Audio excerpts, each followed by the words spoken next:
ओम शांति 3/8/2022। आज की मुरली चिंतन। शिव बाबा की याद बुद्धि में कायम तब रहेगी जब बुद्धि में ज्ञान होगा। कब याद रहेगी? जब बुद्धि में ज्ञान होगा। बुद्धि से रूहानी यात्रा करनी है और करानी है। ईश्वर दाता है, फिर भी ईश्वर अर्थ भक्ति में दान करने की रस्म इसलिए चलती है क्योंकि अभी हम ईश्वर को अपना वारिस बनाते हैं। ईश्वर पर सब कुछ बलिहार जाते हैं, है ना। अपना तन मन धन सब बाबा को दे देते हैं और फिर ट्रस्टी बनकर उसको संभालते हैं। फिर उसके बदले में शिव बाबा हमें रिटर्न में 21 जन्म की क्या देते हैं? स्वर्ग की बादशाही देते हैं। इसलिए वो रिवाज भक्ति में चला हुआ है। ईश्वर अर्थ दान करते हैं। हमें आत्माभिमानी बनने और बाबा को याद करने में थकना नहीं है। अब ये नाटक पूरा होने वाला है। अब घर जाना है और वहाँ अपवित्र पतित आत्माएं जा नहीं सकती। इसलिए हमें अपने को आत्मा समझ शिव बाबा को याद करना है।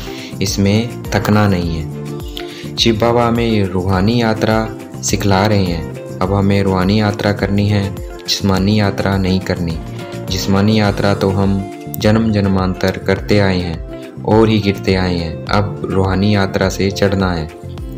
अभी हम पुरुषार्थ कर रहे हैं अमरनाथ के पास। अभी हम पुरुषार्थ कर रहे हैं किसके पास? अमरनाथ के पास। दुख दाम के आवागमन के चक्कर से छूटने के लिए। अब हमारा जन्म मरण सब अमरलोक में होना है। अब इस मृत्युलोक में नहीं आएंगे, अब हम अमरलोक में आएंगे। हम सब आत्माएं पार्वतियां हैं। अमरनाथ जो सदैव अमर हैं, उनसे हम अमर कथा सुन रहे हैं। अब हम देखते जाएंगे कैसे विनाश होता है। विनाश तो जरूर होना है क्योंकि सृष्टि चक्र का समय पूरा हो गया है। अब नया शुरू होना है। हम संगम पर हैं। दुनिया वाले समझते हैं अभी कलयुग की आयु 40,000 वर्ष है। वेद शास्त्र आदि पढ़ना, दान पुण्य आदि करना सब भक्ति मार्ग है। ब्राह्मण वर्ण सबसे ऊंचा है। ब्राह्मण बनने बगैर कोई देवता वर्ण में नहीं आ सकता। हम ब्रह्मा के बच्चे हैं। शिव बाबा से दैवी राज्य ले रहे हैं, उसका पुरुषार्थ कर रहे हैं। इसमें रेस भी करनी है। किसकी रेस करनी है? याद की रेस करनी है। जो अच्छी रीति पढ़कर फिर दूसरों को भी पढ़ाएंगे और लायक बनाएंगे, वही स्वर्ग के सुख देखेंगे। मनुष्य श्री कृष्ण को छोटेपन में झूला आदि झुलाते हैं। मनुष्य क्या करते हैं? कृष्ण जी के छोटेपन के स्वरूप को क्या करते हैं? झूला आदि झुलाते हैं, बहुत प्यार करते हैं। परंतु राम को झूला नहीं झुलाते। श्री कृष्ण को बहुत प्यार भी करते हैं, परंतु ये अंधश्रद्धा से प्यार करते हैं। श्री कृष्ण को समझते कुछ भी नहीं है। हमें पता है क्यों झुलाते हैं वो। राम को क्यों नहीं झुलाते हैं? क्योंकि श्री कृष्ण सबसे पहला बच्चा है, प्रिंस है सतयुग का, स्वर्ग का पहला बच्चा, और वो सबसे ज़्यादा सतो प्रधान है। और श्री रामचंद्र जी वो क्या है? त्रेता में आते हैं। मतलब 16 कला से 14 कला। उनकी कला कम हो जाती है ना। इनकी कला ज़्यादा है तो इसलिए उनको सबसे ज़्यादा प्यार करते हैं।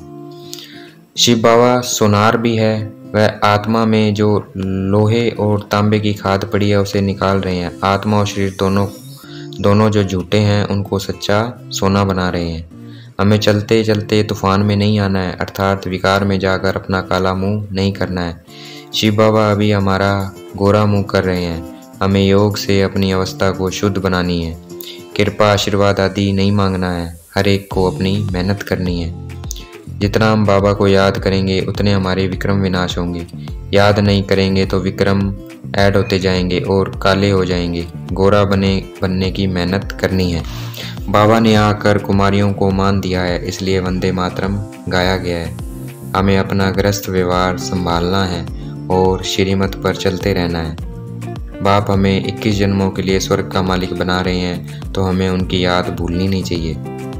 बाबा ब्रह्मा द्वारा 21 जन्मों का वर्षा दिलाते हैं, घर बार नहीं छुड़ाते।